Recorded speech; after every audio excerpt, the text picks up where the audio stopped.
Calgary's Chinatown is bustling these days. It's now the third largest after Toronto and Vancouver, and a sign of the province's growing good fortune. Calgary may have a sizzling hot economy, but there is an increased labor shortage, and that could signal what's to come for the rest of the country. Since 1991, over 70% of Canada's labor force growth has come from immigration, and experts say even more immigration will be necessary for continued economic growth. Canada's population grew by 1.6 million between 2001 and 2006, an increase largely due to immigration. And many of those newcomers moved to Calgary, one of the fastest growing cities in Canada and top immigration destination. But in order to get jobs, they need to learn the language. The problem is, waiting lists for English as a second language courses are long. So sometimes they have to wait up to 6-7 months, which is a terrible waste of their time and their energy. So the churches can step in, take some of that pressure off, get them connected, get them started listening to real, authentic English, not classroom English, and it's immensely helpful. And that's why many churches in Calgary are teaching a lot more than Sunday school these days. Madeline Johnson says it's a good fit. We've grown from 2 or 3 churches that I knew of when we started to 35 now.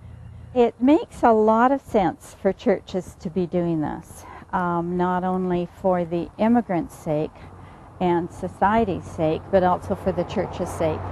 She says churches have 2 things that set them apart: infrastructure and a big volunteer base. We're not trying to take the place of academic classes. We're not set up for that, but a lot of what they feel they need is conversational English, and so that's what we want to do. Okay, when I was reviewing the professional position opportunities, Ralph Hertzsprung found a way to connect these 2 things, and now he teaches an ESL course at the Chinese Free Evangelical Church. A retired missionary, he was looking for a way to reach internationals in his own backyard. It was 4 years ago that I asked this church if I may use their facilities to teach ESL. And they said, oh, we are in desperate need of an ESL teacher. So the match was perfect. On page 25, this course is all about learning how to write a resume, and a job is what many of these newcomers want the most. I worked as an accountant in my country for 15 years, and this job like the professional job. But here I can't find a job because the English is a big obstacle. Well, diligent is all right. But what immigrants need is more than just a job. To be able to express themselves in English, that is the biggest need. And they struggle. Some come with varying abilities. The reality is the English they learned in the classroom before coming here hasn't quite prepared them. That's why listening to and interacting with a native speaker is invaluable. I'm learning that English is far more difficult than I ever realized, especially prepositions. You know, those little words, they are so important. And articles, and the. And again, the language flows out of my mouth. But for these students, it's a struggle. I had a chance to sit down with the students and ask them about the challenges they face. The challenge for us and pronounce. And the pronounce is difficult to learn English. It's very difficult.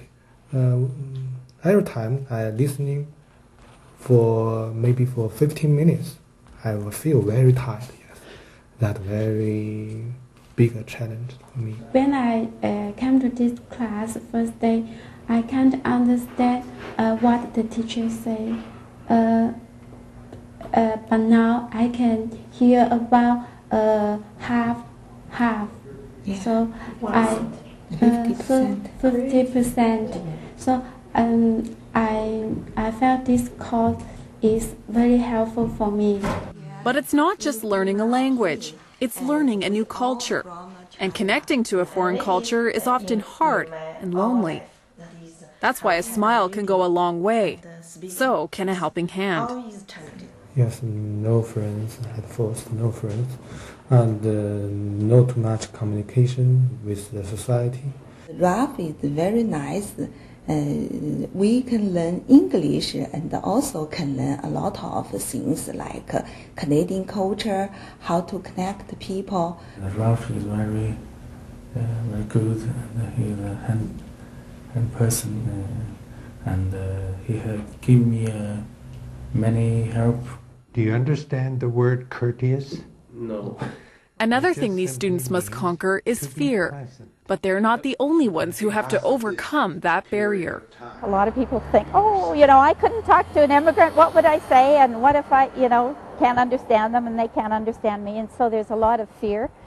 But they find out as they come and get acquainted in little steps that, hey, this is really neat. These people are great. There has been some criticism that churches teaching ESL may have an agenda. But Johnson says Citizenship and Immigration Canada has thanked them for stepping up and meeting this growing need. They also have careful guidelines. We have come up with a non-proselytizing policy because we firmly believe that you need to let the Holy Spirit do what the Holy Spirit does and not try to do that work ourselves. And the CIC aren't the only ones who are grateful. We can study English in church because it is also free, and many people come from China have a level income. I really appreciate the church offer a lot of program like ES program, youth program, and sometimes take us go travel the different place. Let me know the new place. My English getting better. Thank you, Ralph. Thank you, Chinese church. Yes, I thank the church doing this. And it's not just Calgary. As immigration numbers continue to rise across the country, churches are increasingly opening their doors and loving their neighbor by teaching them the language. Multiculturalism only goes so far. What we need is interculturalism, where we learn how to communicate with people from other cultures and they learn how to communicate with us. So in order to do that, you need to have personal relationships. And the academic institutions are not set up to do the personal relationships. But that's where the churches can shine. In Calgary, Denise Lottie, 100 Huntley Street.